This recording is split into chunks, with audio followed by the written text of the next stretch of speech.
लोकसभा चुनाव को लेकर जहां चारों तरफ ये गूंज उठी है कि आने वाले वक्त में कौन सत्ता की कमान संभालेगा, जिसे लेकर हर पार्टी अपनी तैयारियों से जनता का दिल जीतने में लगी है।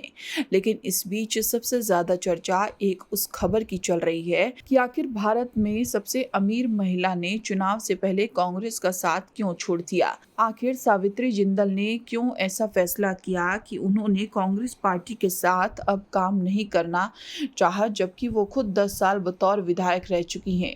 अब ऐसे में पार्टी को छोड़ने के पीछे का क्या कारण है, ये भी देखा जाए तो लगातार चुनाव से पहले कांग्रेस को हर रोज एक के बाद एक झटके लग रहे हैं। अब भारत की सबसे अमीर महिला और देश के टॉप अमीरों की लिस्ट में शुमार सावित्री जिंदल ने कांग्रेस छोड़ने का ऐलान किया है। वहीं अब कुछ दिन पहले ही सावित्री जिंदल के बेटे नवीन जिंदल ने कांग्रेस छोड़कर बीजेपी का हाथ थामा था। ऐसे में कयास लगाए जा रहे हैं कि सावित्री जिंदल भी बीजेपी का दामन थाम सकती हैं। हालांकि अभी तक इस पर कोई आधिकारिक बयान नहीं आया है। बताते चले कि सावित्री जिंदल ने सोशल मीडिया प्लेटफॉर्म एक्स पर अपने इस्तीफे की जानकारी दी। उन्होंने लिखा, मैंने विधायक के रूप में 10 साल हिसार की जनता का प्रतिनिधित्व किया और मंत्री के रूप में हरियाणा प्रदेश की निस्वार्थ सेवा की है। हिसार की जनता ही मेरा परिवार है और मैं अपने परिवार की सलाह पर आज कांग्रेस पार्टी की प्राथमिक सदस्यता से इस्तीफा दे रही हूँ।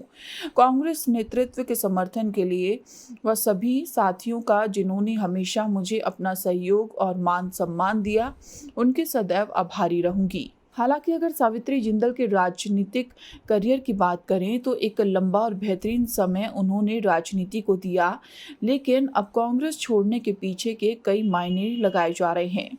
लेकिन यहाँ सवाल ये खड़ा होता है कि राजनीति में टिकने के लिए और अपने पैर जमाने के लिए पार्टी को आर्थिक रूप से काफी मजबूत होना पड़ता है। मगर जिस तरह से कांग्रेस के बयान के आधार की उनके अकाउंट सीज किए गए, जिसके कारणवश उनको चुनाव में काफी दिक्कतों का सामना करना पड़ रहा है और ऐसे में पार्टी के मजबूत नेताओं का जो आर्थिक रूप से मजबूती कायम कर पार्टी को खड़ा कर चुनाव में हाथ बटा सकते हैं, लेकिन वो नेता भी कांग्रेस का साथ छोड़ते दिख रहे हैं। अगर बात सावित्री जिंदल के नेटवर्क की करें तो ब्लूमबर्ग बिलियनियर्स इंडेक्स के मुताबिक सावित्री जिंदल देश की सबसे अमीर महिला हैं। वो मुकेश अंबानी और गौतम अडानी जैसे अमीरों के साथ देश के टॉप 5 सबसे अमीर लोगों में भी शुमार हैं। अगर दुनिया के अमीरों के बीच उनके रैंकिंग की बात की जाए तो वो 56वें नंबर पर हैं। उनकी कुल संपत्ति $30 अरब यानी लगभग 2.5 लाख करोड़ रुपए है। इसके साथ ही वो दुनिया की 7वीं सबसे अमीर मां भी है। सावित्री जिंदल ओपी जिंदल ग्रुप की चेयरमैन है। अब इन तमाम खबरों के बीच पार्टी को छोड़ना कई बड़े इशारे तो कांग्रेस के लिए मुश्किलों की कतारें खड़े करने लग रहा है।